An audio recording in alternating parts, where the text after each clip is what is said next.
They're good. They're good. I'm a time traveler from the year 2025, and I've come here to kill you, Hitler. Oh, not again.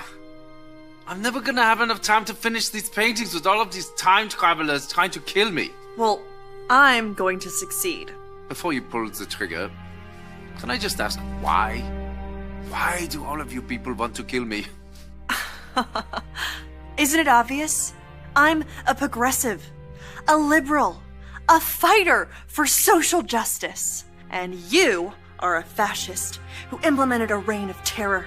And while the effects of your policies devastated the world for decades, soon we will be able to take back the White House, and we will be able to use the government to force people to follow our great ideas. You want to use government power to force your ideas on the populace.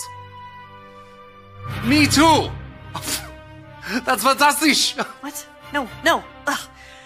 You and I have nothing in common. What I'm saying is there are people in our time with dangerous ideas, and we need to silence them. Silencing those who disagree with you. I do that too! Oh, wunderbar! Oh, the Nazi movement will not die with me. Don't give me that! I'm enlightened, and you're as bad as... well, as Hitler. Listen, what I'm trying to say is we are very close to implementing a utopia, as long as we can get rid of some certain undesirable people groups. Yes, like the Jews. Yes, like the Jews. Oh. So, in the future, you also do not like the Jews? Well, no. But we don't believe in segregating all the races like you do. I mean, except for, like, graduation ceremonies. In dorms. And hiring practices. Oh, and admissions policies. That sort of thing. I, too, am a fan of the segregation. I'm sorry, I have to ask, is this a real firearm, or is this some kind of toy for kids? It's a flare gun. I'm trying not to support America's toxic gun culture. I'm a firm believer in gun control. Gun control! This was one of my ideas, too. Ban them from the undesirables. Yes, look here. Oh, and your shirt. This is an organization founded by Margaret Sanger. Yes? Wait, you know about Margaret Sanger? Jawohl, of course. Oh, she's such a lovely person. No. She's a fighter for reproductive rights, for women's empowerment, and the eradication of undesirable populations by means of eugenics. Brilliant lady, very inspiring. I must use some of her ideas in our socialized healthcare system. Socialized healthcare? That's not your thing. That's our thing. No, it's very much my thing.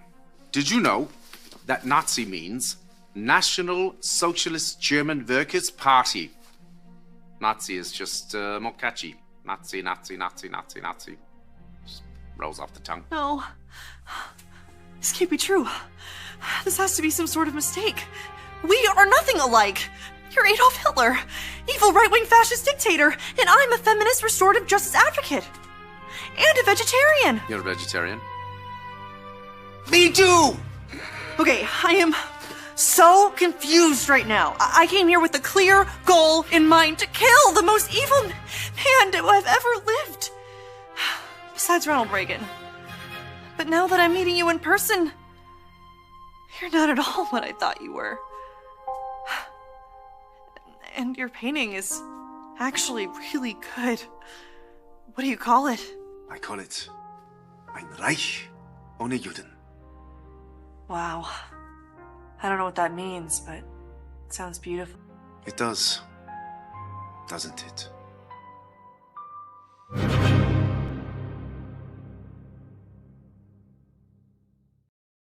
Hey guys, welcome to the program.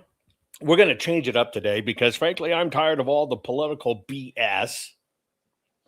And every now and then we need a break, but I don't want to forego, keeping you up to date, what's going on in politics and everything else. But so I'll just do a very brief update. Politics still sucks. Politicians are still lying. The midterms are already pre-rigged. Yes, we've got to pay attention and fix our elections, and we need your help. A lot of politicians are getting in trouble, and Trump derangement syndrome is still as strong and wild and wicked as ever. And last but not least, Candace Owens is asking for people to go stab Erica Kirk because she thinks she's a somehow combo living android robot. Now you know why I'm not going to cover any of the political crap. And we're just going to have some fun. We're going to take a break from all the mushugga. Here you go. Today's program is brought to you by the fine folks at Gold Co. Here's all I'm asking you to do is to go to jovanlovesgold.com. That's it. It's very simple. jovanlovesgold.com. Fill out the form and request your free gold and silver kit today, because now is the time to protect your money with gold and silver. Digital money's coming. It's going to infect everybody. There's probably going to be a down round where they're going to discount what you have in the bank, and we won't be able to do cockapoo about it. And that's a sad state of affairs, but it's kind of the way it is. By the way, I'm not headed there after this broadcast, but if you've been following along to my exclusive series on locals, Jovan, Hutton, Pulitzer.locals.com, teaching you everything you need to know about Islam, you need to get totally up to speed on Islam. You need to get a heavy education about everything you need to know. And there's not in little bitty one tweet clip bites. You can't do it. So I've been doing a very special series exclusively over at my locals. Make sure you do it, because one way to cut the crap is to understand how and why rat bastards do it to us. And you have to understand how to defend it. So get ready, share this program. We're going to talk about priceless treasures that has been found thrifting or in junk shops. Yeah. Some pretty cool stuff. And exciting too. So share this program right now. We'll get started right after this. Rennie Good was a gifted soul, a writer and a poet and a mother, wow. She tried to hit an agent with her car, oh no! Pop, motherfucker, now she's gone! Yeah, yeah, yeah! Being a fucking liberal is a mental disease. Blue-haired unfuckables with the septum ring. You are not a hero, you're a fucking disease! You fuck around and find out it's what it is!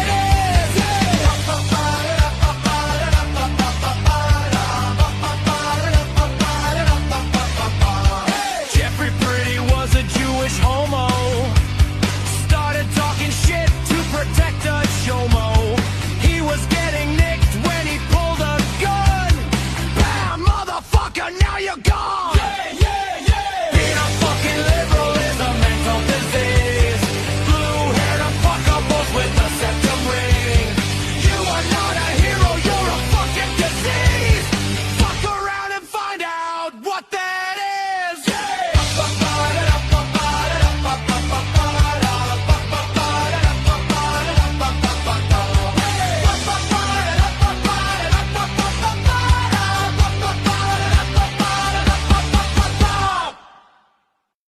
Not fixing 2020 will damn our nation forever.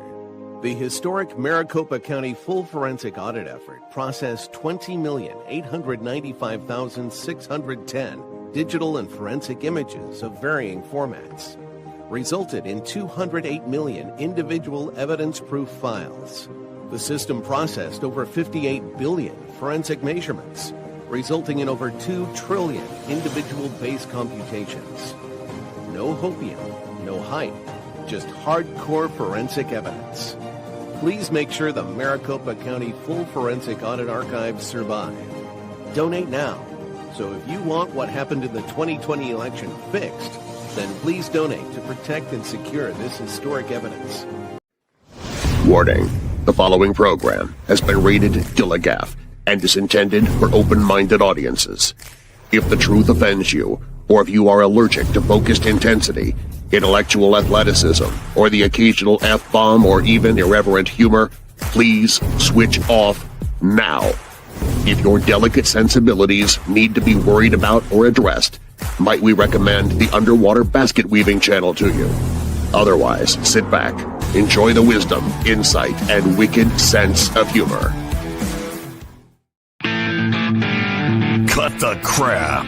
How many times a day do you want to say that to politicians, the elite, the loony liberals, the fake news media, and the gender-confused, emotional socialist snowflake crowd? Cut the crap is your secret weapon for fighting for our freedoms and our great republic. It all begins with a massive mental enema, freeing you from the toxic news and politically correct views, which constipate your consciousness with stinking thinking. Your host, Jovan Hutton Pulitzer. He's known for calling out politicians and telling them to cut the crap. You've seen him on virtually every television network and listened to him on Coast to Coast Radio. And now he's here to help you learn to fight for America. Culture, race, and American politics. They all have one thing in common. They all need to cut the crap. Now, here's your host, Jovan Hutton Pulitzer.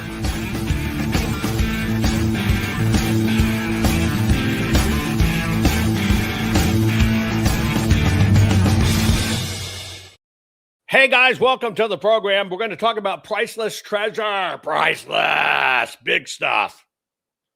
And we're dollar signing. Yeah, big numbers. I can't even put all the S's in place of the dollar signs there. Priceless treasure. Found thrifting in junk shops. Now, you know, I'm a big proponent of always look down on the ground. That's why I can't take a vacation. I don't know if you're like me. But, you know, you want to go out and you want to get out in the wild, you want to take it, whatever. I'm looking down nonstop. I'm looking for all the goodies in the sand or the rocks or whatever the case may be. And I'm not really vacating. Although, true story. Actually, maybe I can show it to you in a minute. I was walking around some rural country and I was looking at, you know, if rocks are rusty, meaning they look like they're weeping rust, and they have the reds and yellows in it, and they're fairly close or part of a quartz kind of outcrop, right? You got to be careful because you could walk over gold, right? And I was walking, I looked down, and a piece about the size of a deck of a card, and just caught it the exact right way in the sun, and like, holy smoke, the whole back thing of this is just like slathered, right, in hydrologic gold. That basically where gold precipitates sulfides and stuff, and it's very thin, kind of like it just hasn't become a powder yet, and it filters through the cracks of the rocks. And I just picked up this thing. Haven't done the assay yet, but I'm like, holy smokes, look at this thing. And so that's why I kind of always look down. You'll always find good things. And y'all heard my stories. You can't walk the beach in certain areas because I'm looking down, because I'm looking for whale vomit, ambergris. Look it up. It's priceless. Anyway, we're going to talk about priceless treasures. Yes. Priceless treasure. How do you tell pyrite from gold? Pyrite's brittle. Cubular and brittle.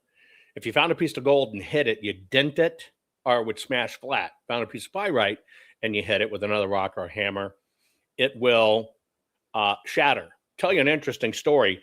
You've always heard, right? You've always heard that if you pick up something and it looks like a diamond, one of the ways to test it is to smack it with a hammer, and that if it shatters, it's not a diamond. Have you ever heard that? Put it in chat. Have you ever heard that? Right? That if you were to find something that looks like a diamond laying on the ground, and that you kind of take a hammer and you rap on it, right? That if it shatters, it's not a diamond. A lot of people have heard that. Did you know that's a lie? How do you think they cut diamonds? It's by the cleave. That came from the English, and they sold that story to the U.S. because there's been a lot of diamonds found here. And they ended up with people, miners, thinking, well, this got to be a diamond. And say, no, hit it with a hammer. If it breaks, it's not. That was a lie because it will shatter. And poor miners were destroying the diamonds they found. And that's part of how the English did the hack of people in the U.S. not knowing there were diamonds. Diamonds are everywhere, folks. And if you think diamonds are extremely rare, then why do we have 7 and 8-year-old rappers with diamonds embedded in their teeth if it's so rare? Anyway, there are people that fate, luck, whatever you want to call it, find something priceless, right? Now, I've done this before. I'll give you an example. In a little different field, I went to some little electronic rummage thing, looking through old parts and pieces. And two things that I knew what I was looking at. One of them, it was just kind of like an old, really old kind of Soviet era satellite dish repeater kind of thing. You've seen them around. And it was just a military surplus place. And it's just that little cone that goes in it. What they don't realize is in that little cone piece, if you break it open, that, we'll just call it a cathode, that diode, cathode, or whatever is in it, is pure platinum. Yeah. Pure platinum. Another one, if you ever go to any of the military outlets, have you ever been into a military outlet, old stuff, looking for old stuff? Any of you in the Carolinas where you have Army bases and stuff?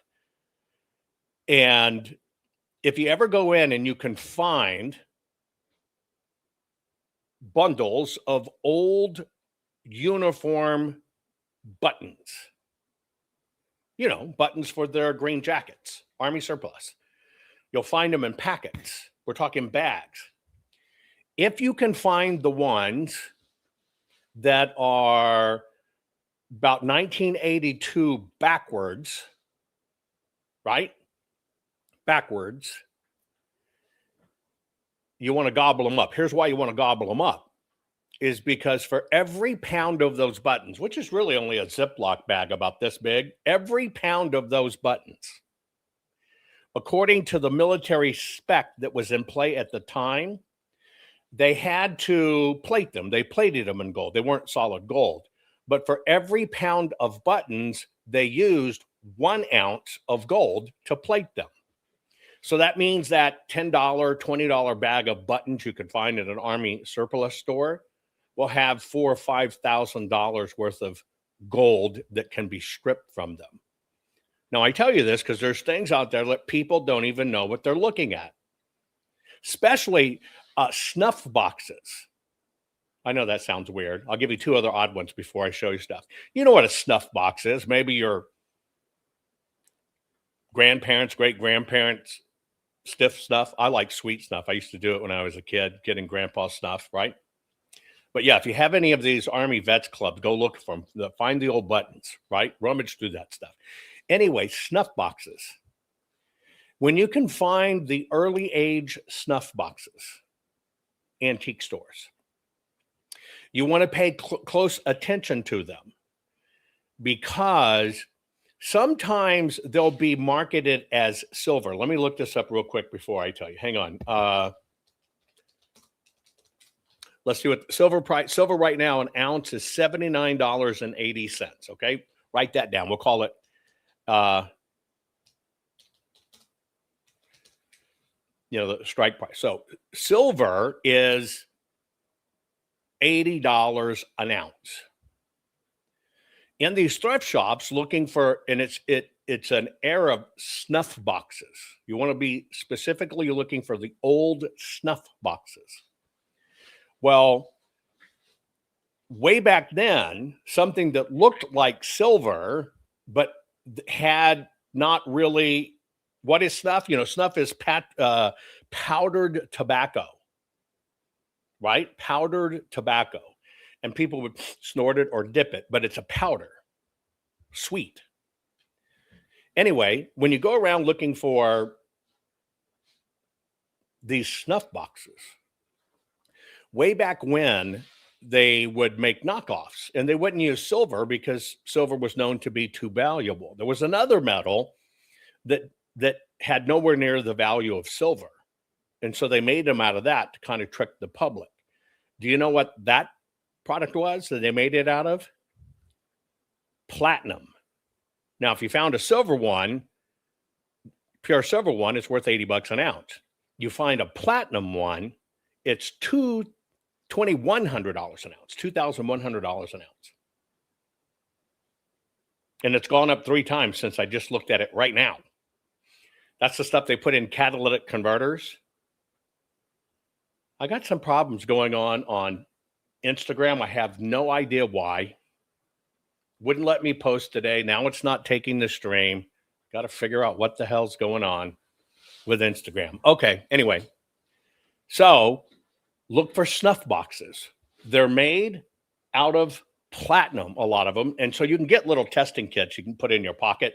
You just kind of rub it, and it'll tell you whether it's platinum or silver. So we're going to take a look, right? We're going to take a look at some of the things people find out there thrifting. Here's your first one. This is 81-year-old Leroy.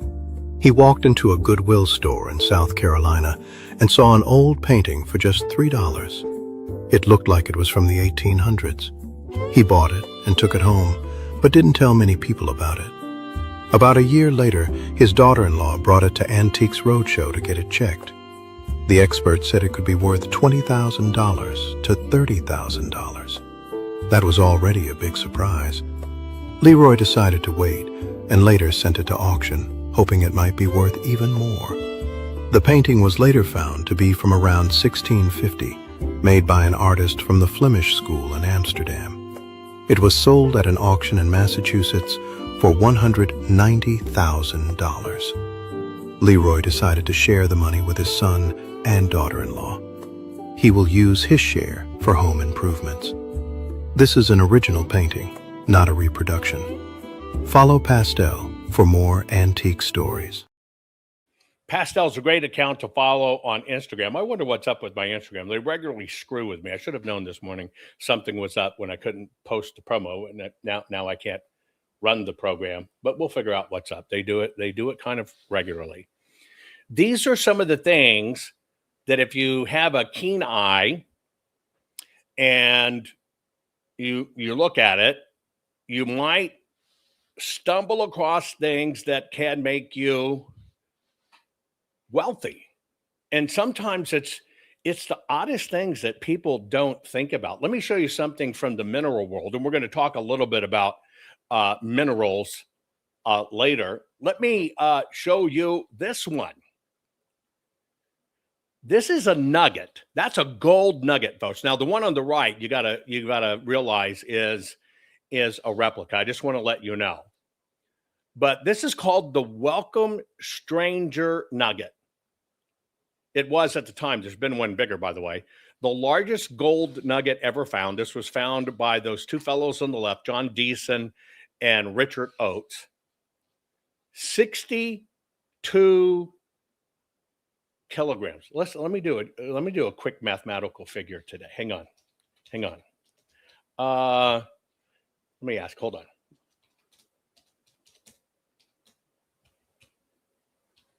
$62 kilograms, 66 kilograms.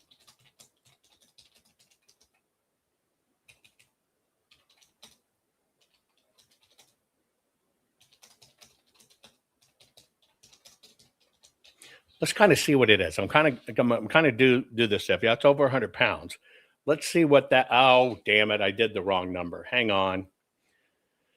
Oh, and I've had my coffee. Bear with me while you look at the. Hang on. What would a 66 kilogram of gold be worth? And what would it be worth if it was specimen nugget? Now, let me see if I can get this right. Hang on. 145 pounds. Okay, so it's 145 pounds that you're looking at. And those two old timers in the 1800s stumbled across it. Okay, And let's see, for live spot is the price. When you hear somebody say spot price, that's the price today. So at 145.2 pounds, 5,000 ounces, $745,000. Is that what you're coming up with?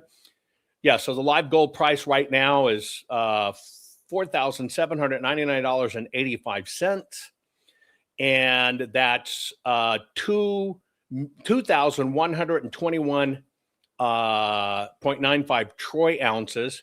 If it was just a straight, here it is, if it was just a straight raw bullion value, that's $10.9 million. Now, what they did is they melted this. So that one nugget, in today's value, $10.9 million. If in fact they would not have melted it and would have kept it just at the nugget price, it would be worth $20 to $30 million. One find.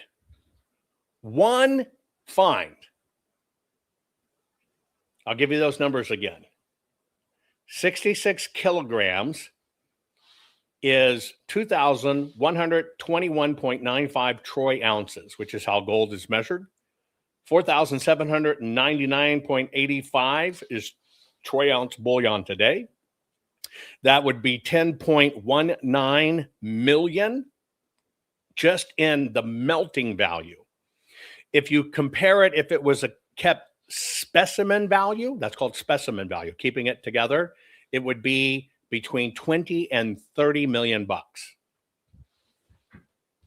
Now you see why I look down? Goal. Yeah, there's some pretty amazing stuff out there if you got an eye for it. Now, there's some people that stumble across it and don't find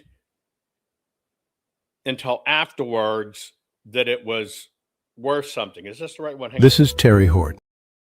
This lady was buying a gag gift. Check this out. This is Terry Horton. She was a retired truck driver from San Bernardino, California.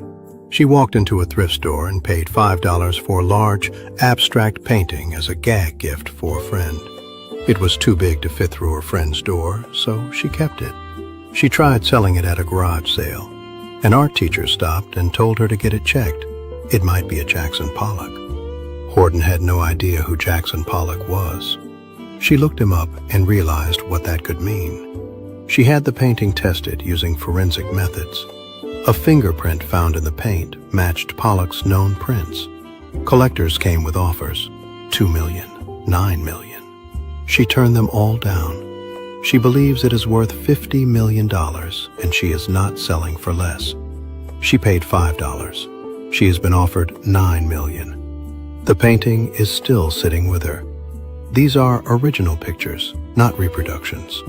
Follow Pastel for more antique stories. Now, what would you have done? By the way, I just got a notice from Instagram. This show, here's the name of the show, Break from the Political BS, Amazing Treasures Found Thrifting at Junk Shops. Amazing Treasures Found Thrifting at Junk Shops. Get ready. The content, we've removed your content. The content may contain symbols, glorification, or support of people and organizations we define as dangerous.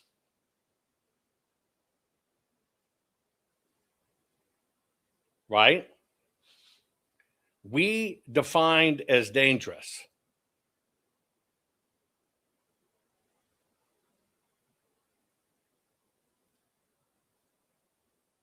What the freak? Let me see if I can work around their system. I'm going to do this in real time. Hang on. What might have triggered this is using the word political BS. Let's see what happens here again. Now, there are people that kind of sit around trying to tank content. But that's the message that just popped up. I thought I'd share it with you. Now let's see what happens here, okay?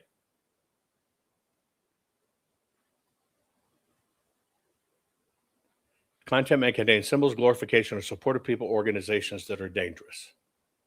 Okay, well, I got that. So let me go here. Hang on, I'm gonna make a quick edit to the program and see what happens. And maybe, okay, so no, wait, hang on. I wanna have our be able to join the program. And so let's see what I got. Maybe this will work. Who the hell knows? I don't know. We'll try it. We'll see if we can get Instagram back up and going. You might be offended to find out you can go outside and find retirement on the ground. And we don't want to offend you by letting you know you could set yourself free. This lady got offered millions. Let me show it again. This is Terry Horton. She was a retired truck driver from San Bernardino, California. She walked into a thrift store and paid $5 for a large, abstract painting as a gag gift for a friend. It was too big to fit through her friend's door, so she kept it. She tried selling it at a garage sale. An art teacher stopped and told her to get it checked. It might be a Jackson Pollock. Horton had no idea who Jackson Pollock was. She looked him up and realized what that could mean. She had the painting tested using forensic methods. A fingerprint found in the paint matched Pollock's known prints. Collectors came with offers, $2 million, $9 million. She turned them all down. She believes it is worth $50 million, and she is not selling for less. She paid $5. She has been offered $9 million. The painting is still sitting with her. She still owns this painting. Honest question, by the way, I did a workaround on Instagram. It's back up. Let's just see if it stays. Sorry about that, Instagram. Folks, if you're back on Instagram, decided they don't want you to understand that you can find things out there that'll set your life free. I'm so sorry to have offended you. Would you have taken the $2 million right off the bat? You paid $5 for it. Would you have taken the $2 million offer? Yes or no? Just be honest. You paid $5 for it, right? Somebody comes, wow. Would you have taken the $2 million? Now, some people say no. Some people will be honest, yes. Some people say right. Now, you wouldn't know there's a $9 million one coming. You would not know there's a $9 million one coming. You wouldn't. So would you honestly take the $2 million? And most people said, I'd take the $2 million and done. Well, let's say she did the $2 million. We know historically she did. But then another one comes and offers you 4+ times it. Would you have taken the $9 million? What would have made you hold out? Just because it was Jackson Pollock? I think most people would have taken the $9 million. Now, this set's unsold to this day, and it's been decades. She's holding out for $50 million.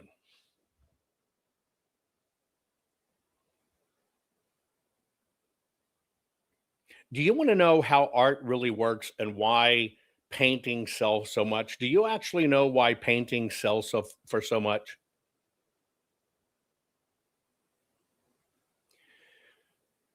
You want to know why certain paintings that you look like, that's a piece of shit. Why does it go up in price? It's actually what's called an ultra high net worth. It's not demand, has nothing to do with demand.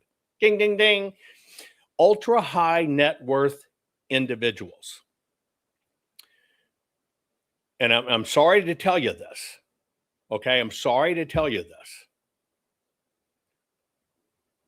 But the way a lot of the new art, we're not talking Rembrandts, we're not talking that stuff.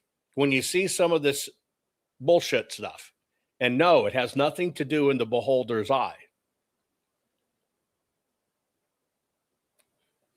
Here's the secret of big art. So forget Van Goghs, forget those things. That's different. But when you see a modern artist sell a painting for $5 million, has nothing to do with status either.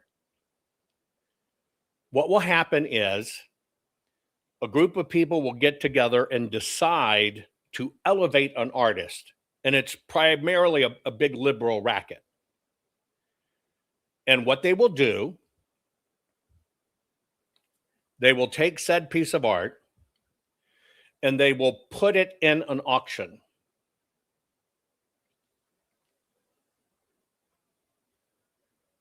They will intentionally drive the price up. So let's say they buy this piece of unknown art, it's total racket, unknown art, and some wealthy person wins it at auction, driving the price up, and they win it at auction for $10 million. And it's just some unknown artist out of nowhere. They will take that $10 million piece of art, because now it has a value to it, and they will go over and take that piece of art and they will donate it to a museum. And the museum gives them a 50c3 tax certificate for the donation, and therefore that 20 million or 10 million or whatever they spent immediately comes off their taxes because it was donated to a museum. So a lot of the modern art stuff you see, that's what's done. And it's a whole network that does it. And they work with each other to drive up prices. It's not about do they win it or not. They're just driving it up, and it's X person's time to get it, and they donate it. And they get a massive tax write-off because they donated it to a museum. Now, when they donate it to the museum, now they get influence. Oh, yeah, we donated a $50 million piece of art to the Metropolitan Art. And you look at it and go, what? And that's why you ask so many times, compared to the masters, you look at it and go, what? That piece of shit brought 10 million? That's the racket. That's how it works. Now you know the horrible truth of that game. But it's approved and it works, and that's what's going on. But it's not only art where people can find things. It is, check this out. This is Sandra Beaumont. She bought a compass from a thrift store. The owner said he had found it in an abandoned house belonging to the Ruthmere family. She paid $35. The man mentioned it had a superstition attached to it, but didn't know the full story. He said, maybe old man Rick knows. He's the last member of that family, living in a senior center in Nashville. Curious, Sandra went to him. When he saw the compass, he panicked and said, "Get that out of my face." He told her his father had bought the compass in 1912. The original owner warned him not to open it and said it was cursed, but his curiosity led him to ignore the warning. He opened it, and the next day, he died in a car accident. Shaken, Sandra left and decided not to open it. The next day, she took it to an auctioneer. He opened it. Nothing happened. He told her it was a rare 1910 Plan Limited compass, believed to have been used during World War I, with its original stamp still intact. He estimated it was worth around $200,000 and offered her $180,000. She accepted the offer. Later, he sold the same compass at auction for $440,000. Sandra was both lucky and smart. After receiving the money, she retired and bought a luxurious house. Do you think the compass was really cursed? And did she make the right decision to sell it out of fear? These are original pictures, not reproductions. Follow for more antique stories.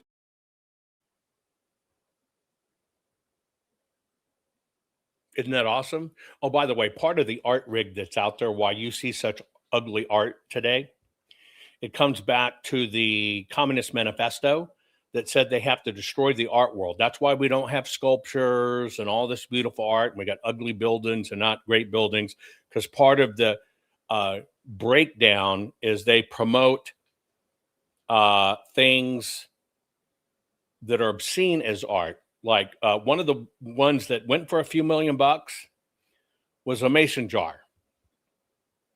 But here's why it was art.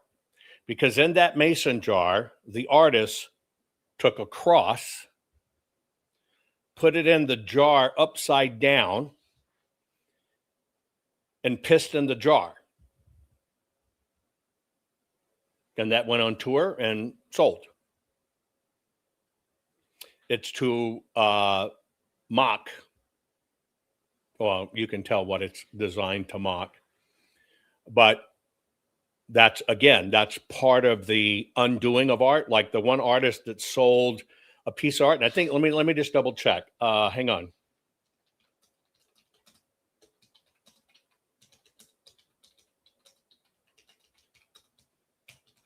Again, you have to kind of understand where this connection comes from, the art world and the high liberal world and what they're really doing.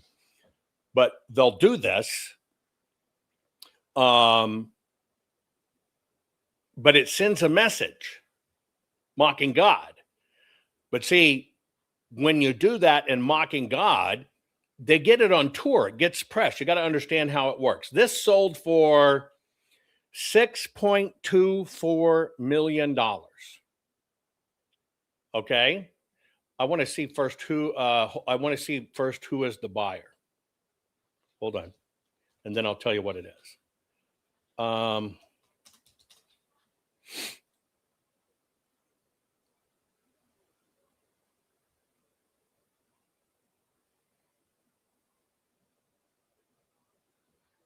Oh, come on. This happened November 20th, 2024. Okay. The person who bought it was a fellow by the name of Justin Sun, Chinese-born cryptocurrency entrepreneur, and he founded Tron crypto blockchain. And he paid $6.24 million. What did he pay $6.42 million for? It was a canvas. And on the canvas, the artist duct taped a banana to it.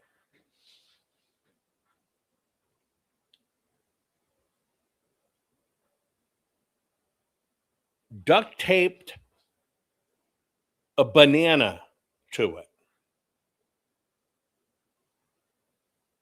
Maybe it's just art that changes over time as it rots and molds and whatever. Yeah. $6.24 million for a banana duct taped to a canvas. How about this guy? This is what's called the broadside. And this wasn't that long ago. But a man bought a painting at a flea market for the frame.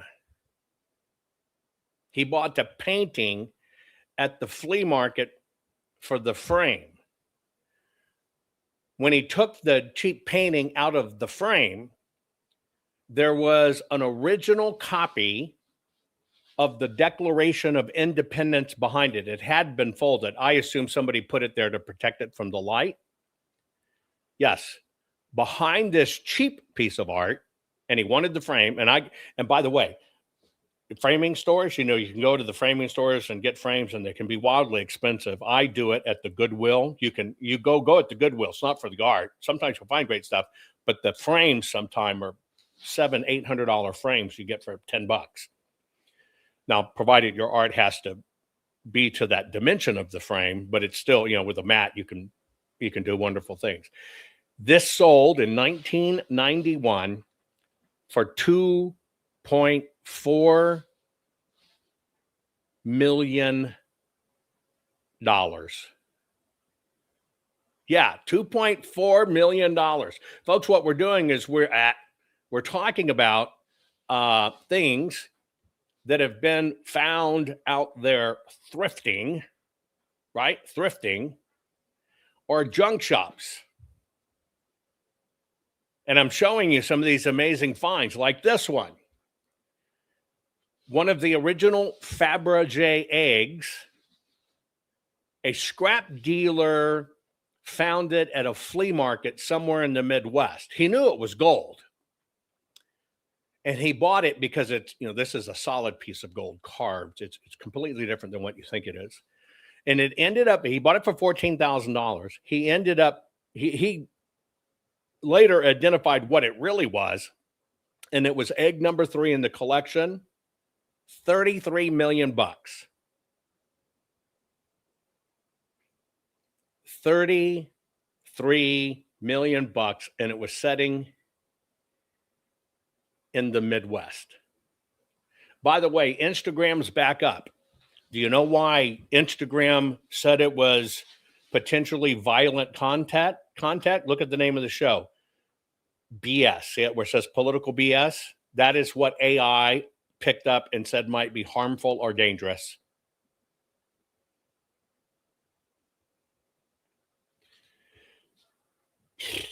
Anyway, folks, we're looking at treasures, priceless, big bucks, treasures found at thrifting and junk shops.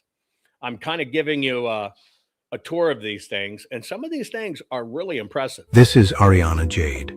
She found a dusty ceramic jar at an estate sale. The organizer said it was just decorative pottery from a basement cleanout. Ariana paid only $35, wrapped the jar in newspaper, and took it home. She carefully cleaned it, and while washing, she noticed the colors were incredibly vivid underneath. Deep cobalt blue, iron red, emerald green, and bright yellow. Curious about the unusual technique, she brought it to a Chinese antiques dealer named Henry. When Henry examined the base mark, his expression changed completely. He quickly offered $80,000 in cash. Seeing a huge profit from her $35 purchase, Ariana accepted the offer and sold the jar. A few months later, she discovered that the same jar had appeared at a major auction house. Specialists confirmed it was a rare Jiajing period Ming Dynasty Wukai fish jar from the imperial kilns in Jingdezhen, created between 1521 and 1567. When the auction began, final price to $5.2 million. The jar she sold for $80,000 had become a $5.2 million masterpiece. Do you think Ariana made the right decision selling it immediately? Or should she have consulted more experts first? Follow Pastel for more antique stories. See, that's the big question. And by the way, that's a great account. And Henry wasn't wrong. That's a great example. Does money drive you? Or do you even just do a little bit more excavation?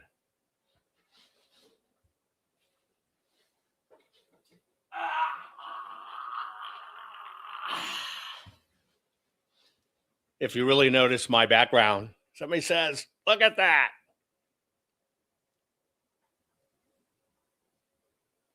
Bronze.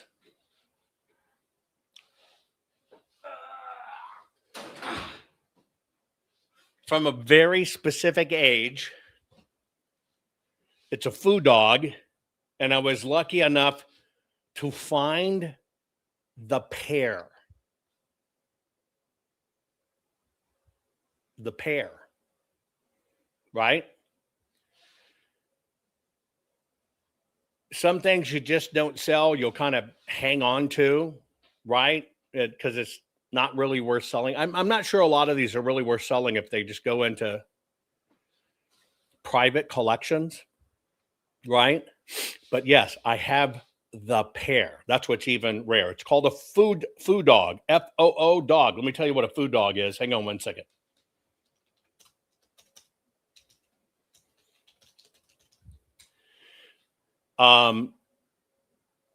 Eventually I will do something with these meaningful.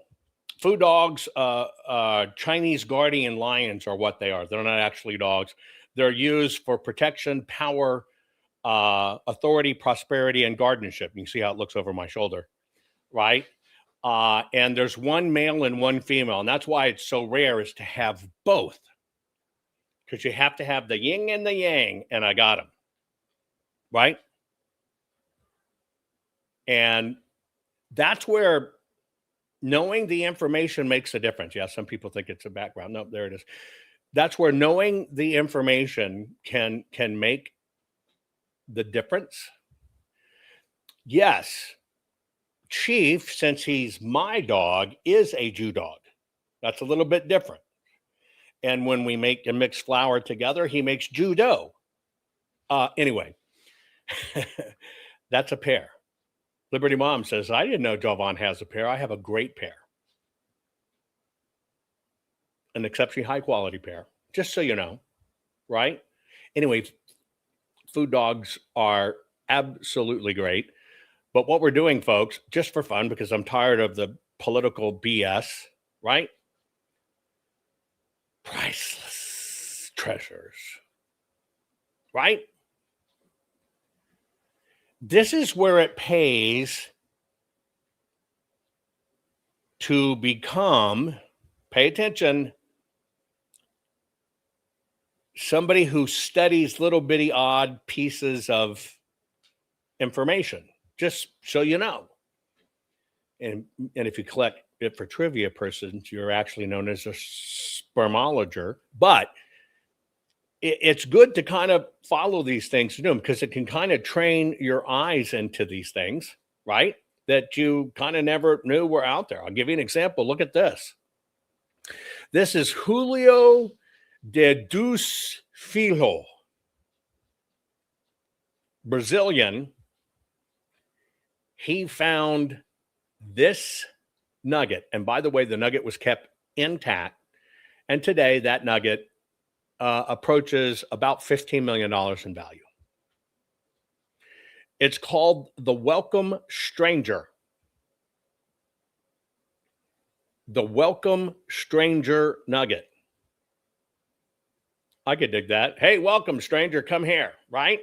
So there's all kinds of creative things you can find out there if you kind of look. There's even things in the past that were totally devalued, had no value. People thought they were trash. Seriously, society thought they were trash. And now they are a pretty penny. Who's the one painting? That's one of my English ancestors. Some of y'all have seen my various family art, right? I collect the old paintings of my ancestors. And so literally, if you were to line them up, you can go through. Now, you got to understand, there's a difference between paintings that, come from the 15th century, et cetera, et cetera, et cetera. And then when you're going back ancestors 1,000 years ago, it's only depiction of what they thought they would have looked like. There's not really paintings. By the way, somebody called me out the other day. Have you noticed how all of these people that are running psyops and stuff have globes in their images? Anyway, people will find anything. Anyway, that's one of my ancestors. And it is part of something I'm working on, that when you look down one particular wall, you can see 1,000 years of my grandparents.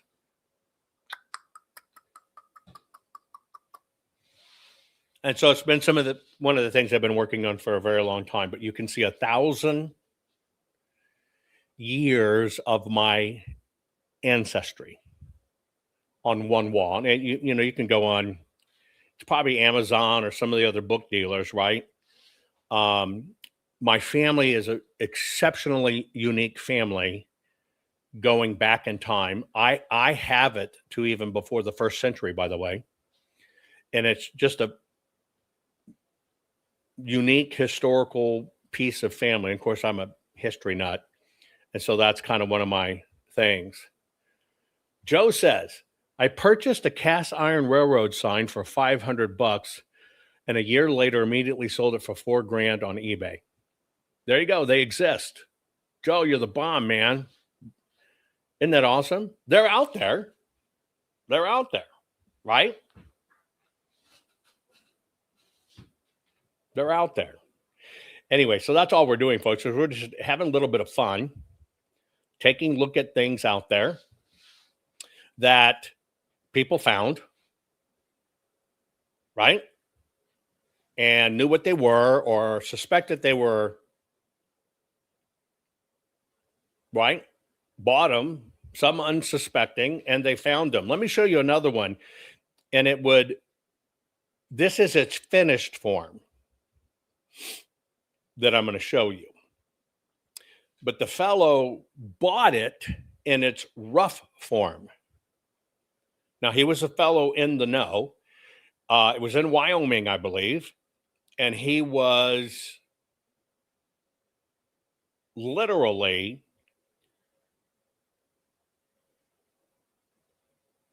looking at a rock. He knew what it was, and it was a big one. And I think he bought it for almost nothing and then had it finished out. By the way, one of the things I happened to have had back in time was the entire bedroom set, which is chest of drawers, nightstand, bed, and dressers, that happen to be the same exact bedroom set that is in Graceland in Elvis Presley's bedroom. See, and it's collectible to a Presley collector, right? Anyway, check this out. It's a rock. It's a rock. This guy knew he was looking at a star sapphire in its raw form. He bought it for $10 in a just rough mineral box. That's a perfect star sapphire. See how the star's dead center? They don't have to twist it to make the star, right? $2.28 million. Bought it for 10. This stuff's out there. It's out there. I can tell you there are some states I have found rubies as large as a dinner plate. Now, granted, they weren't gem quality, right? They weren't gem quality, but they're still great finds. I'll tell you another little find. I'll tell you a little story. And in a minute here, for those of you that wanted to know about mining claims and gold land and that stuff, we're now collecting it up. Make sure you've got your 12 questions answers. I'm going to read them here live in a minute. But let me tell you an interesting story. At one certain place in Montana, there are natural deposits of sapphires. Now, sapphires, when they come out of the mountains and break away from the strata, are jagged and, edges and whatever, crystalline. But as they wash and drag, and yeah, if you email your points, you'll get this. Oh, number of prints. Thank you. If you, as they go out over time and tumble, the tumbling, like a rock tumbler, as they tumble down streams and stuff from ancient times, they become rounded. Well, at this one particular place, and this is one I just haven't had time to finish up, but at one point in time, our United States military and scientists figure out in our B-52 bomber planes, our big bomber planes. Of course, this is, going back in World War II, right? Is it World War II? The gyro compasses that would balance the planes, because they spin so wildly, they needed to put a bearing in it. A certain size bearing, 2 millimeter, 3 millimeter, whatever it was. Now, steel bearings wouldn't work because they were having to replace them so much. And so they found out that these natural rounded sapphires appeared in Montana.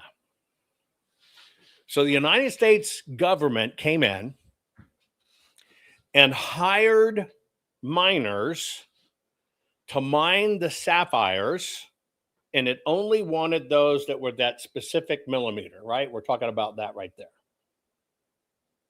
Got my eyes peeking through, okay?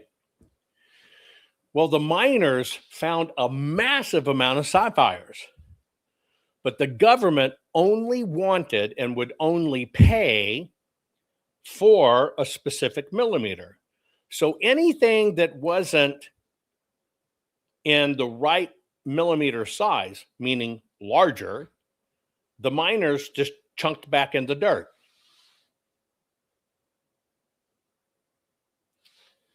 More importantly, in tracking this story, I found out some of the miners, what they would do is, because they're using hydraulic machinery to dig up this land, so you would have a hydraulic fluid 5-gallon buckets, right? 5-gallon bucket. Think your Lowe's or Home Depot buckets. All of the ones that weren't that size, they would just take them all out after they, because you wash them up and you get them, and then they shake them through shakers. And it's, if I had my little shaker here, I could show you, but it catches the one that's the exact size, and the rest are either, too small or too big. They would just dump them in these hydraulic buckets and then put the lids back on, and they would throw those off in the dirt, and they just get buried right back up. So you're talking 5-gallon buckets, metal bucket cans, filled with sapphires. And so I'm chasing this story. Now there's no way to tell over these miles where those buckets would be. And they'd be kind of hard to detect after this time because that bucket would degrade. However, I found a story where some of the miners got an idea, well, maybe these sapphires might be valuable. Yeah, sifters might be valuable. So 2 rackets went on simultaneously. Number one, there were so many sapphires there that the government contract was fulfilled very fast. Well, of course, they weren't going to have that on a government contract. And so what they started doing is taking all of those sapphires, okay, and they started filling 55-gallon drums, 55-gallon drums.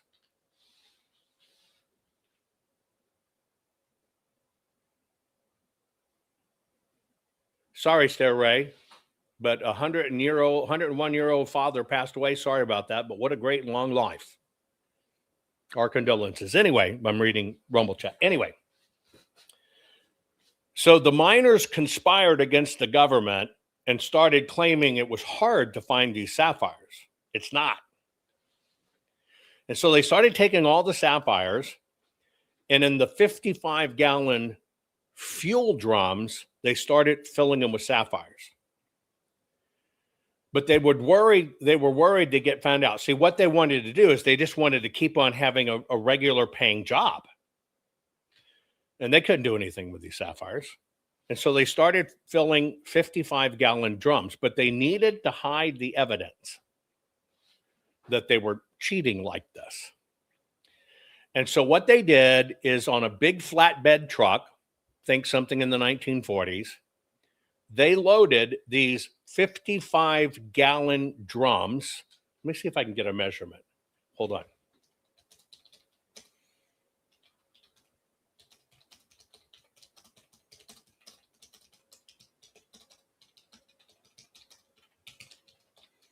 See if I can get some math on this.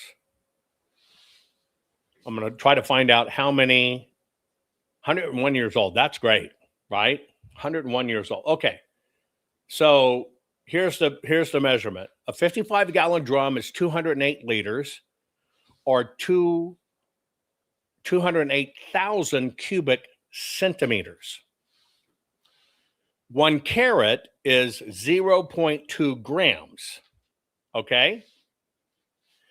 And all of these are loose stones. So it's estimated that each drum, this is the carat, number of total carats, that each drum would hold 2.8 million carats. And yes, old Bibles are extremely valuable, extremely valuable.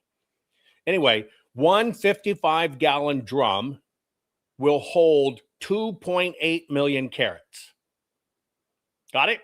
2.8 million carats. Oh, scratch that. Yeah, sorry. Because they were alluvial, which means they really wouldn't have air gaps, would be about 4 million carats. I got to account for it's not rough strata, it's rounded. So it'd hold about 4 million carats. So you got 4 million carats of sapphires per 55-gallon drum. Well, these guys are conning the government. They want to keep the government contract going. There is no market for sapphires from the United States or anything like that back then. And so they started filling these drums. And they ultimately, I hear they had anywhere between 10 barrels and 20 barrels filled. They've been setting them aside, right? And they were trying to figure out how to get them out of there because the bosses would have seen somebody taking the barrels. And so what they did was when it froze cold solid near the area where the river, right? River, what's your Bible, Penny? Hold on. Hang on. I'm doing two things.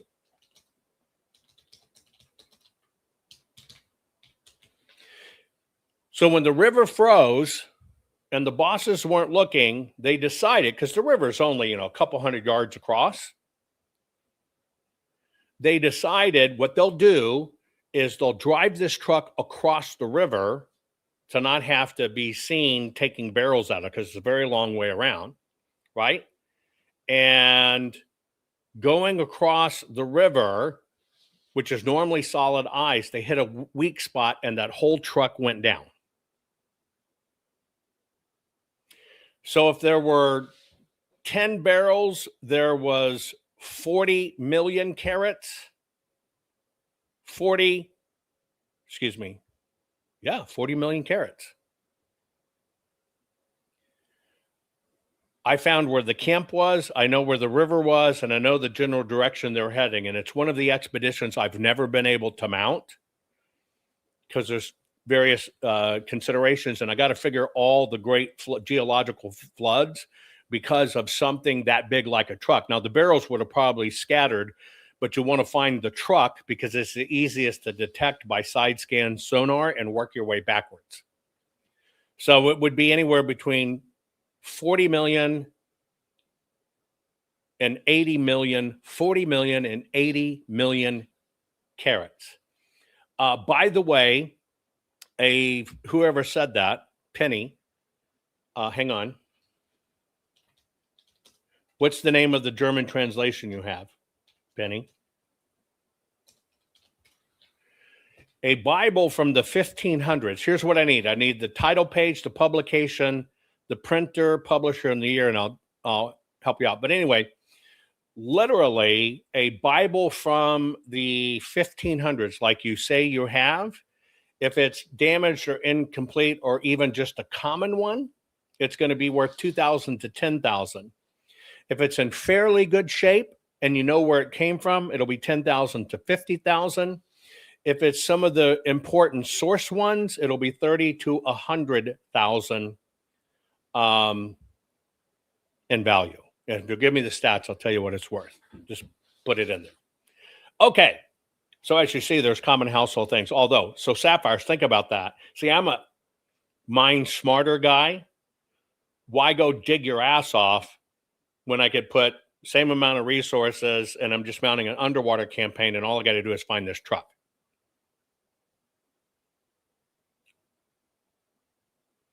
God, I got to get back to my exploration business, which I put on hold. But anyway, and I tell you this because this stuff's out there on the ground.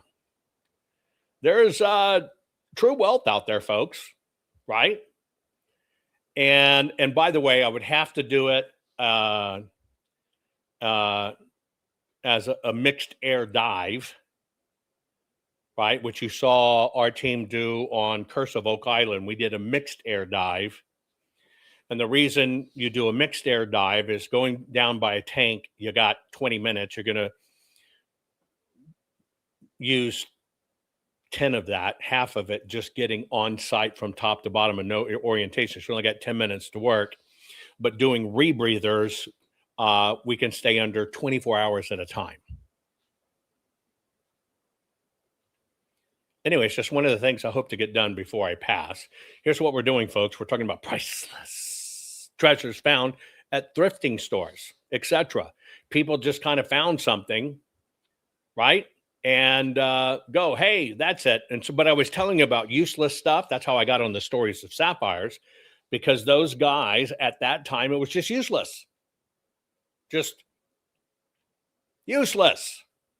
Let me show you something. It's a treasure you've had now. It's pretty pricey when you think about it, but it used to be as useless as a cockroach. You are paying hundreds of dollars for literal garbage. These luxury foods used to be fed to prisoners and pigs. First up is the biggest scam of all, lobster.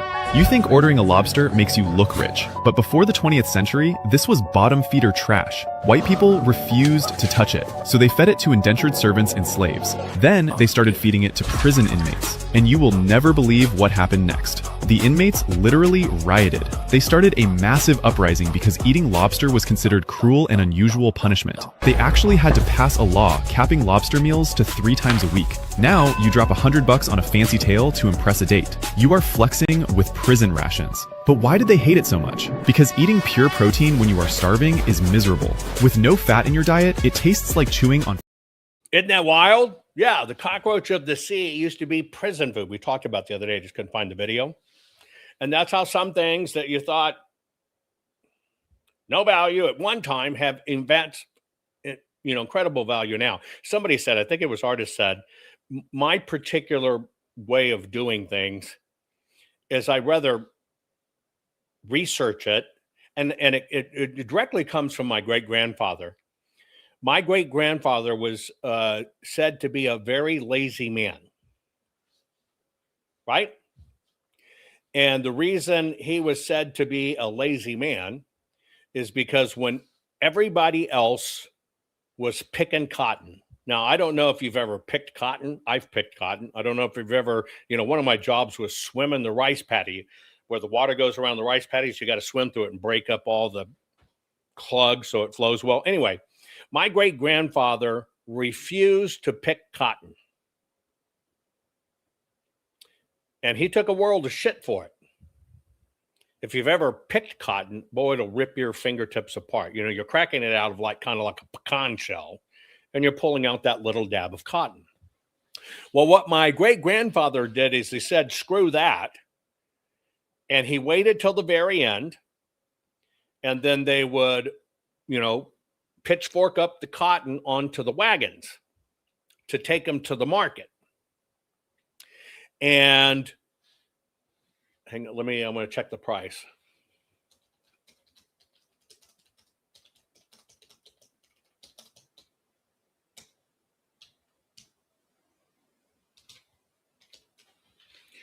And so while everybody was busting their ass in the field, and they're probably working for not even $1 a day.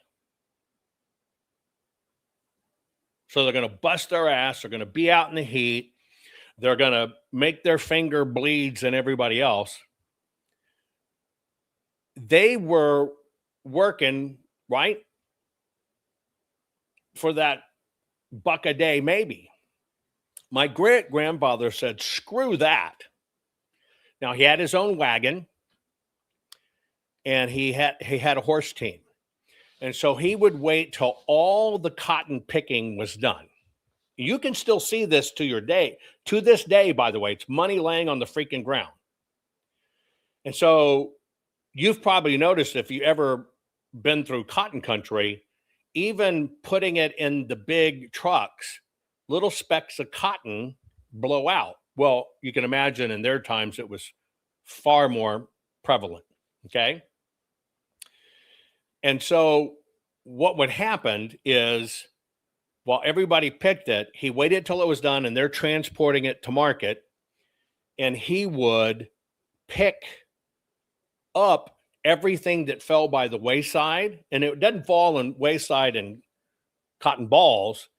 It would be clumps. They just fall off the wagon. Well, nobody bothered to pick those up at time. Hang on, let me see. Hold on. I just want to give you real facts.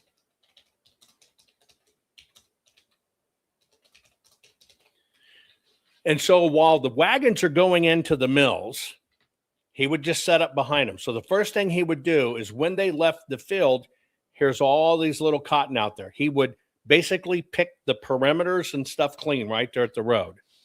And then he would follow the cotton train going to the mill, and all those big clumps that would fall off the wagons, okay, he would pick that up. Now, you got to understand, a lot of these people were forced laborers. A cotton bale is about 400 to 500 pounds, by the way, pick a bale of cotton. They would get paid about 50 cents per 100 pounds. That's what and this was in Arkansas and Mississippi. This is what a cotton picker would get paid in, 1891. They would get 50 cents per 100 pounds picked. A bale would be 400 pounds or 500 pounds, depending upon what the mill wanted. And so my great-grandfather said, screw that. And he would literally, and half of those people got paid and half of them didn't in years before that. But they get about 50 cents a pound. He would pick all that up. All he did was pick it up. That's it. All the little fluffy stuff picked up, where everybody busted their ass. And he would get, in following the cotton train and just picking it up with the kids and the family, they would make in any one season about $350. Where an average person working a month might be lucky to make $15. And so probably part of my thing is genetically, with me, I'm just not going to do that shit. I'm going to work smarter if I can work smarter. And this came on the heels of this particular person. I'll give you the whole story. We had tremendous amount of land holdings. But his father was a gambler and a drunkard. And so my great-great-grandfather, who was his father, was a state senator.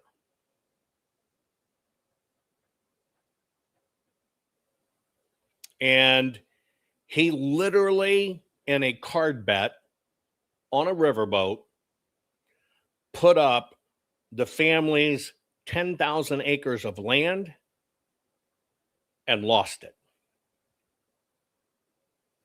on a card bet.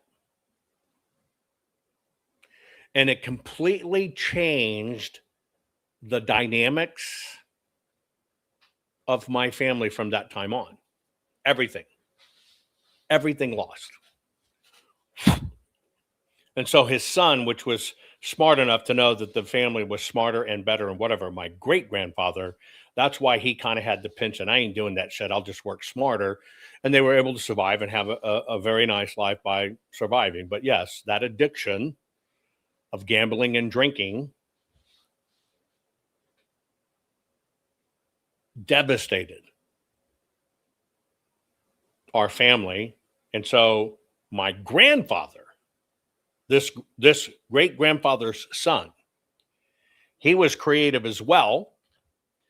And his particular thing, which spanned prohibition and stuff, he saw how much alcohol and stuff were selling for it. And so that one grandfather, basically what he did is he picked cotton, make money. Then he went down to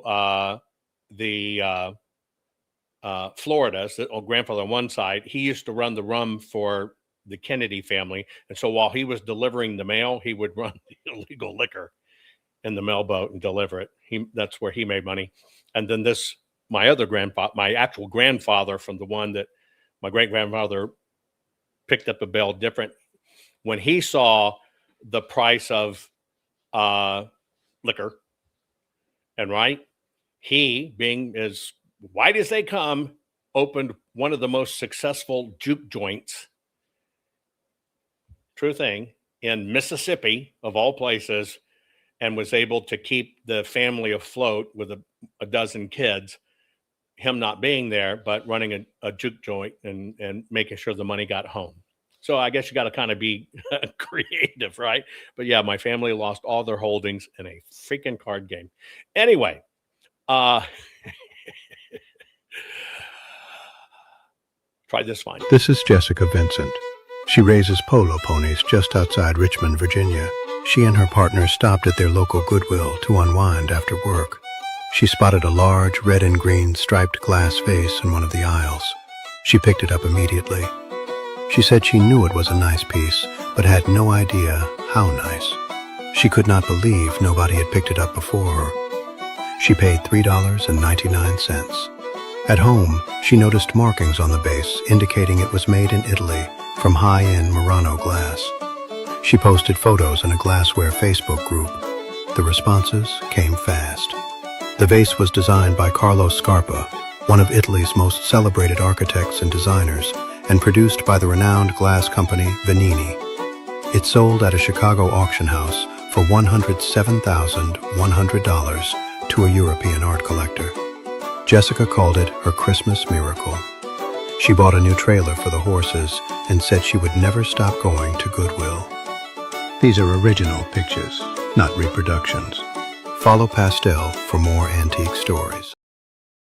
Some of these were just a few years ago, right? Some of these are just a few years ago. Here's another mineral one for you. One more of the larger finds, and what we're doing is we're talking about priceless. I'm stressing it. Treasures are found out there thrifting or in junk shops. Here you go. This was found by Kevin Hillier. This is Kevin right here. And in 1980, with a metal detector, he found this particular nugget. It's called the Hand of Faith. It looks like a hand, right? It's now on display, I think, in one of the big casinos and stuff. They bought it for millions, right? 875 troy ounces. Now, he found this with a metal detector. He found it with a metal detector. And the way I understand the story, he was detecting where miners had been. This thing must have been filthy. And I think the miners just kind of let it go by with the rock crush because it was too big and never expected to be gold. And it got buried under the old rocks. He comes around with a metal detector, detecting where people had previously worked, and changed his fortunes into the millions. And here in a second, I'm going to remind you of the questions that we asked for those of you. You sent me an email to my full name, just like you see it on the screen, at Gmail, because you wanted to have places to go mine. It's where you can still get land for $30 an acre. It does become yours. You've got a long-term mineral release on. You can pass it down to your family, your friends, or whatever. But even if you find something like that, like if you found a big-ass nugget, even though it's worth millions, you don't pay any tax on it until you decide to sell it. If then it's only taxable, but you go work it. Let me show you one of these other finds out there. This is one of the ones that I think is just a great, right? Somebody said bought a bunch of gold looking silverware for 10 cents at each Sparrow's Nest, all 9.25. That's pure silver. That's right. I do that all the time. I always look at estate sales when I pass one of them in an area, and I picked up a knife set that not only are the knives silver, but the handles are all pure ivory. And I think I got them, the whole set, for $10. Anyway, here's one. This is John Anderson. He spotted a pale blue ceramic dish in a cluttered antique shop. The shopkeeper said it came from an estate sale. To everyone else, it was just another crackled celadon piece. John paid only $85, carefully wrapped the dish, and brought it to his house. While cleaning it, he noticed an unusual sky blue tone with perfect ice crackle patterns. Curious after seeing it, he immediately took it to a Chinese ceramics specialist. When the expert noticed the mark, he was surprised and suddenly became eager. He said, "I will buy this for $120,000. John said, Okay, so it's broken. It's been put back together. He finds it, he spots it. And this art dealer who took it to say what it was, instantly on the spot offers them 120 grand. Now you buy something for very cheap. Would you be inclined when somebody goes, oh, I'll give you $120,000 right now for it? Would you be inclined if you watched somebody respond that fast, couldn't hold their emotions, would you be inclined to sell it? This is John Anderson. He spotted a pale blue ceramic dish in a cluttered antique shop. The shopkeeper said it came from an estate sale. To everyone else, it was just another crackled celadon piece. John paid only $85, carefully wrapped the dish, and brought it to his house. While cleaning it, he noticed an unusual sky blue tone with perfect ice crackle patterns. Curious after seeing it, he immediately took it to a Chinese ceramics specialist. When the expert noticed the mark, he was surprised and suddenly became eager. He said, "I will buy this for $120,000. John sensed something was wrong, refused the offer, and took the dish home instead. A week later, he submitted it for auction. There, specialists confirmed it was authentic Ruguanyao ware from the Song dynasty, estimating it could reach $25 million. But when the auction started, the bidding reached $37.7 million. So that $85 investment turned into a $37.7 million retirement fund. This is the original piece, not a reproduction. Follow Pastel to see more antiques. Yeah, I would agree with you. That's a holy shit moment. Who put that in chat? Hang on. DBK 1956 on Rumble says, my husband back in the 70s found a 1906 $20 gold piece in the front yard. Okay. So that $20 gold piece, probably in the 70s was worth a couple $100, even though it was a $20 gold piece. My question for you is, did he hang on to it? That even though it was a minted $20 piece, and if he found it and then sold it, maybe he got a couple $100 for it. Maybe, possibly, maybe, probably not. Let me see what it, anyway, I'll tell it to you this way. If he still had it today, depending upon which mint it is, at its least value, that $20 gold piece is worth $4,600 today. If it's got a particular mint, a D or S, it's worth $10,000 today. So what we've been doing, folks, is we've been talking about priceless, baby. Things that people found at auctions or whatever the case may be. Right? There's all kinds of stuff out there. I want to read to you just real quick in closing. Remember, I've asked you to send me an email, just like you've been seeing sapphires or golds or whatever the case may be. There's an unknown law that most people don't pay attention to that enables you, still in the Americas, to get land, federal land from the government. It does become yours. It's just technicality and paperwork stuff. You can keep it your entire life. You can pass it on to your heirs and stuff, just as long as you keep the paperwork current. But it allows you to basically go out and find mineral land. Here is what I sent you. If you didn't get your email, let me put my eyeballs on. Okay. And so I basically tell you, here are the states where you can do this: Alabama, Alaska, Arizona, Arkansas, California, Colorado, Florida, Idaho, Mississippi, Montana, Nebraska, Nevada, New Mexico, North Dakota, Oregon, South Dakota, Utah, Washington, and Wyoming. And it's the lead states, the Western states that lead this, but it's a multi-step process to do it. We're going to help you through all the location and paperwork and stuff. And I want you to remember, you don't just go to land, right? You just don't go to, it says, no, Jovan, my dad bought it and went to the Super Bowl. He got about $300. There you go. Wow. Anyway, just because, let's just say, Nevada has gold doesn't mean all Nevada land has gold, right?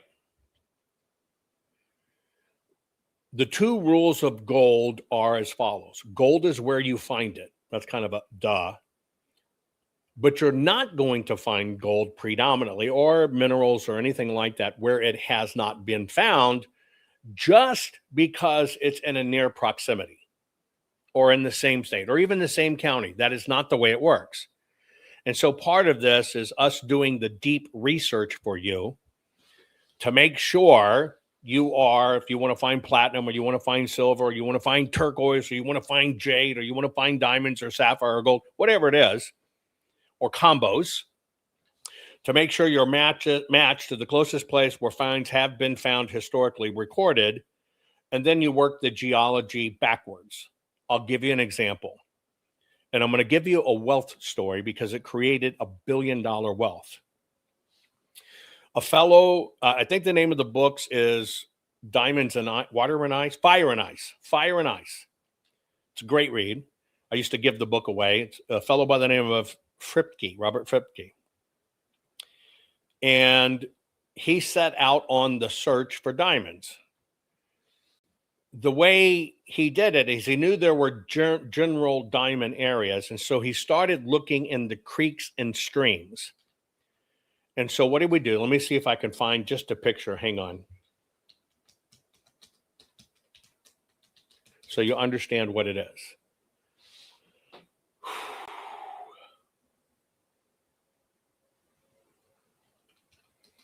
He started going into rivers and streams. I got to find a true small ones.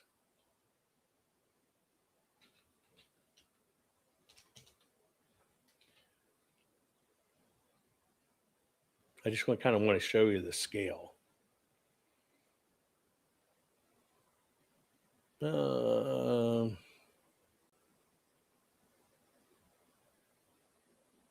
One second. I just want to find you something reasonable that you can kind of understand, but I'll use this one. So he started going into creeks and streams in diamond country, and he would pull from the little nooks and crevices, kind of say like where there's a hard rock base on the river and there'd be a little pothole. He would dig the stuff out of the pothole, and then he would microscopically inspect them, okay, using a microscope. And he started looking for what's called micro diamonds. Now, this is kind of what it looks like under a microscope. And we're talking 1,000+ magnification. But you can see the shapes. These are diamonds. We're talking these are grain of sand size, okay? And so he started looking, and when he finally found in the stream beds, he started finding micro diamonds and indicators. Indicators are usually garnets, et cetera, et cetera, et cetera. And he spent time tracking these micro diamonds and took meticulous records, noticing as the sizes got bigger.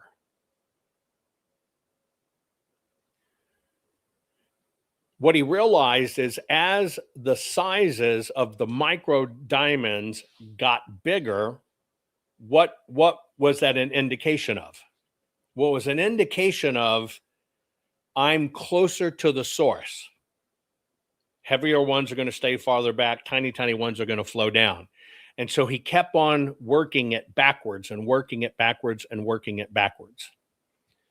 And until he comes to the streams, there's multiple streams, and he's chasing these micro diamonds. It's all research work, folks. And the diamonds started getting bigger. And he started finding what's called massils. Let me see if I can show you a picture of massils. Hold on one second.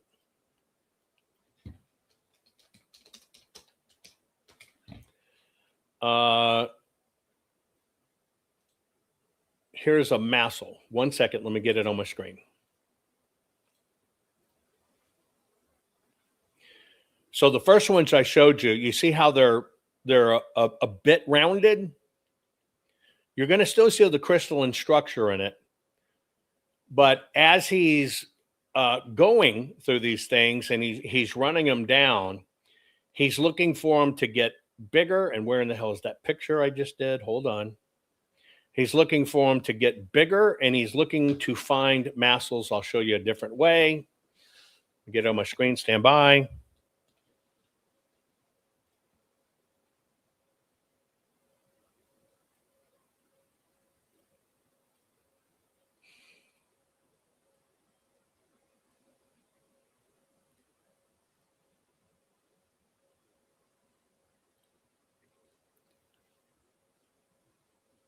This is a diamond massel. Let me take this one off, get to this screen. So this is a massel. Now, massel is the diamond in its particular shape where it's still, and here you see the Star of David, you're seeing the massel shape of the stone.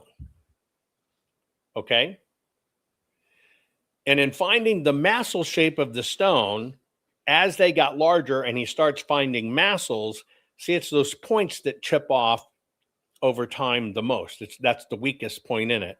And once he started finding the triangles, he knew he was close to the source. And so he's working it back, working it back, working it back. And all of a sudden he stopped finding them. What does that mean? He's looking for micro diamonds. He's researching them. He started out, by the way, I should have told you, he started with indicators. There are other gemstones that indicate diamonds are present. He tracked the indicators, found the diamonds, tracked the diamonds larger size, found the massels. You're right. When he finally gets up these creeks, and there are none he can find, he basically found where the diamonds entered the stream.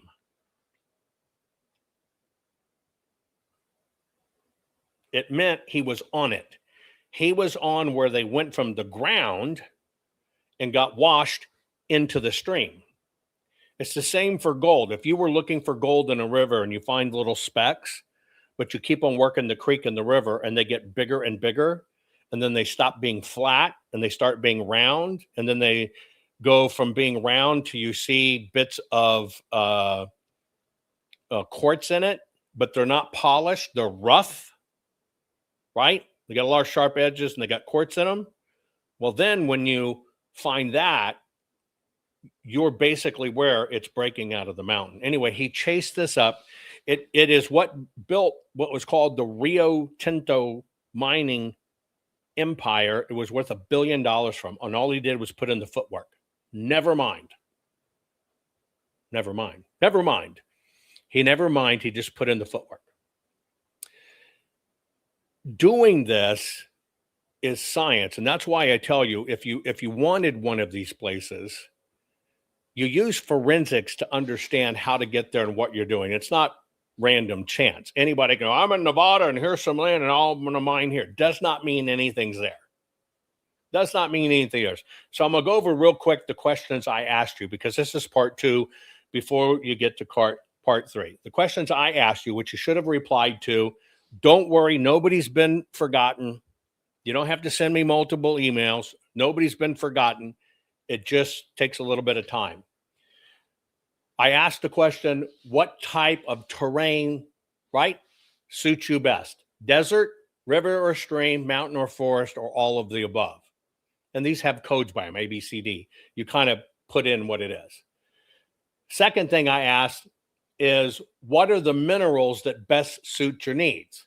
Gold only, silver, any precious metals, top tier gemstones, which are diamond, ruby, sapphires, any gem deposits, or all of the above.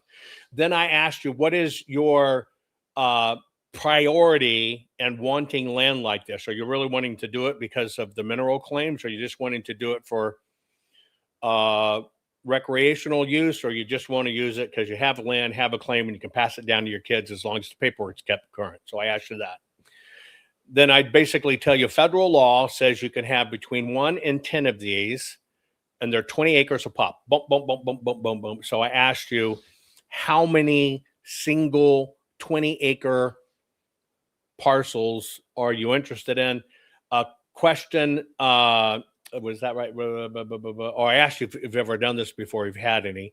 Then I asked you the parcels. Then I asked you for recovering minerals, what works best for you? Floating in a river, digging in dirt or sand, or busting open rocks? Okay. And you answered that question. Then I answered, do you want detailed training in how to find these? Then I asked, do you want parcels for other family members? And then to finally confirm how many different parcels you're talking about. Let me grab something real quick. Hold on.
Sorry about that. I had to run over to my lab just so I could show you something. I promised you at the top of the show.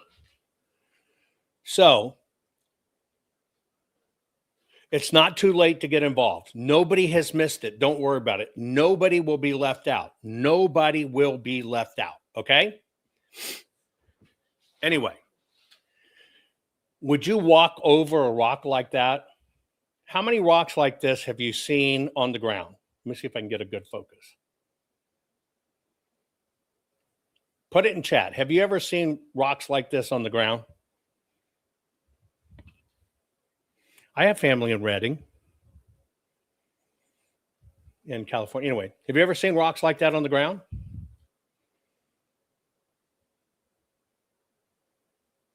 Right? Just a rock.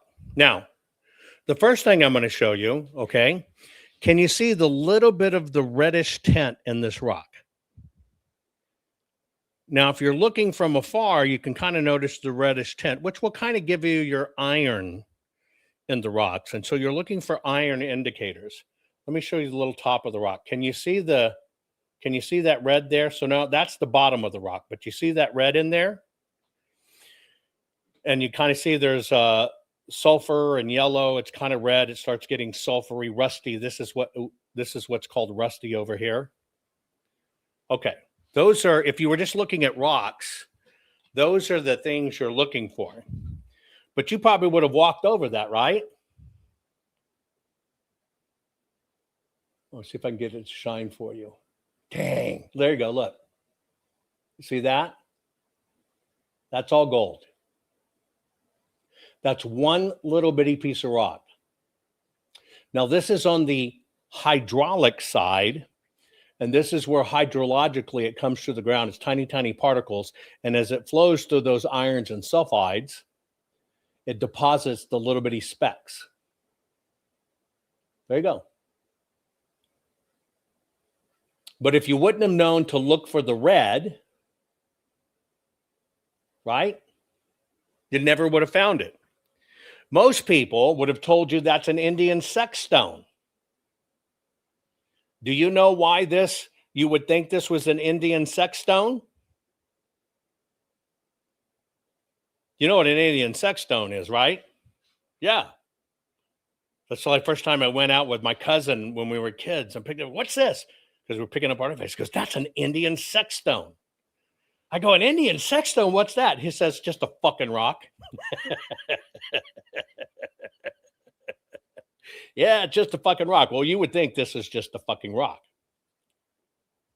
That is not what it is. See if you can get a good glimpse from this side. So here you're looking at the geologic composition. And this is why you look for, you see those tiny shell fractures in there? That's where the ancient waters flow through it. Now, this is distance from a far distant source, but it affixes itself. Yeah, just another fucking stones, Indian sex rods. So there it is. And many people, I'm going to try to get the light on it again. Let me just get a good focus. Many people would completely walk against it. So gold doesn't necessarily hit you in the face. So what you do for a rock like that, and boy, I can just see it glimmering from here. How can I show you that? I had it just a minute ago.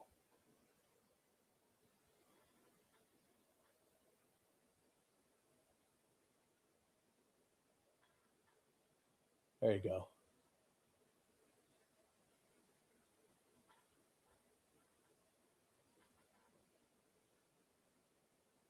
That's why most people miss it. But there's all different kinds. You have to understand where it is. This stuff, right? This stuff, you just load up your freaking wheelbarrow and go home and bust it up and pull the gold out of it. And so those are the questions I asked you. It's a process. Nobody's missed out. You are not going to miss out, but it is a process. But I can tell you what, we're not going to waste our time researching for you if you're not really serious. And so the way it did is we put it out there if you want it. We've gotten your emails back. We send you the 12 questions. Can't do anything without the 12 questions. Then we get the 12 questions back. Then you're going to get an email. So are we understanding you correctly? This is it. And once you confirm that, right? That is where it begins to process. You'll basically get an invoice and the work begins to go through the paperwork process, which we'll all go through together on each one, which could be 60 days. That's how it works. But once you have it, it's yours as long as you keep up with it. Now, there's always a county tax. Could be $10, could be $50, could be $90, depending upon your county. But at the federal level, as long as you go out to the land once a year, or somebody from your family does on your behalf, right? And says, well, I was doing some looking or whatever, right? Then you don't pay any tax. And that's called, of the prudent man theory. If it was worth your time, it was worth your time. We trust you. How can you tell from fool's gold from gold? Fool's gold crumbles. But how do you tell them this? I use what's called X-ray phosphorescence. I have basically a gun, handheld gun, looks kind of like a cop's speeding thing, and it emits a nuke serial, right? Nuke serial.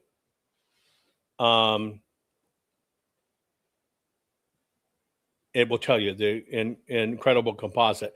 McCourt Miller says, New York State says any gold you find, including on your own land, is theirs. Yes. Some states do that. Not all states. And that's why these are based on the states where that law is wide open and ain't going to change. Anyway, I hope you enjoyed today's program. Little fun, priceless, precious treasures. Because frankly, I'm tired of all of the political shit, and I think you need to be saving your own ass, and nobody's going to save your ass except you. That's why I do the books I do. To basically, you're going to have to learn how to grow your food. You better get right on it, folks. If you're lazy and don't want to dig and don't want to weed, I did that. If fruit's your thing, baby, here it is. Right? I'm going to do a show upcoming for you. I've got fruits for you that might be growing in your garden, especially if you have family land, that you might not know your state has outlawed and made criminal. Fruit trees. Outlawed, made criminal. And if they find them, they have the right to rip them out and bill you for it or take your land. That'll be coming up on the next series of shows. I'll share that with you. And thanks for everybody making sure that we get to the end game for the full forensic audit. It's very key. We got great things happening if it happened, but it's still going to take all of you pulling together to get there. And nobody is too old to get out searching for gold. Let me tell you why. What we're engaged in is the paperwork process and getting you the land. But there are plenty of people in your family that would love just to get out and hunt. And it's still land. And it's still under your control. So you don't actually have to get out yourself and do it. You don't. Got a lot of friends and family may do it with you. Anyway, I love you all. Share this program.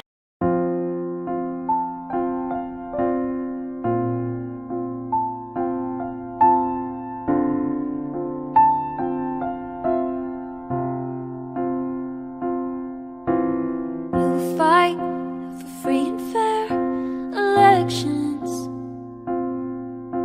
invent and scan the ballots of kinematic artifact detection. You love to read and learn, travel and explore. You're a fearless, braveheart patriot who's opened doors. You are courage, you're our voice. Jovan, we thank you for what you're fighting for. You're our warrior. You are brave like a lion. You're David fighting Goliath, couldn't ask for more. You're our warrior. Think of what you've done for you, for me, for our country. You'll go down in history as our warrior.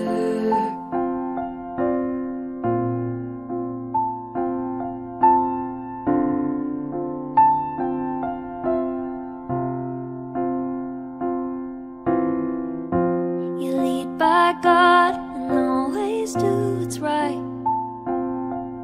In the battle for our nation, you lead the fight.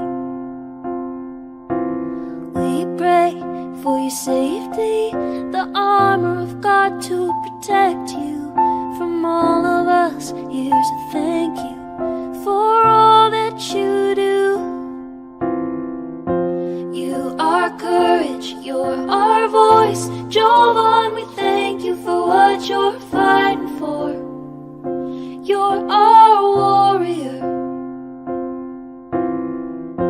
You are brave like a lion. You're David fighting Goliath, couldn't ask for more. You're our warrior. Think of what you've done for you, for me, for our country. You'll go down in history as our warrior.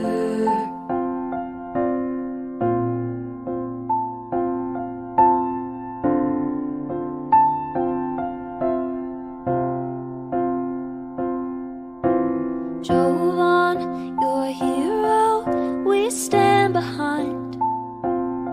We're inspired by the fire inside your eyes. American proud, we know you'll fight till your dying day. And we'll always stand behind you through everything. You are courage, you're our voice. Jovan, we thank you for what you're fighting for. You're our warrior. You are brave like a lion. You're David fighting Goliath, couldn't ask for more. You're our warrior. Think of what you've done for you, for me, for our country. You'll go down in history as our warrior.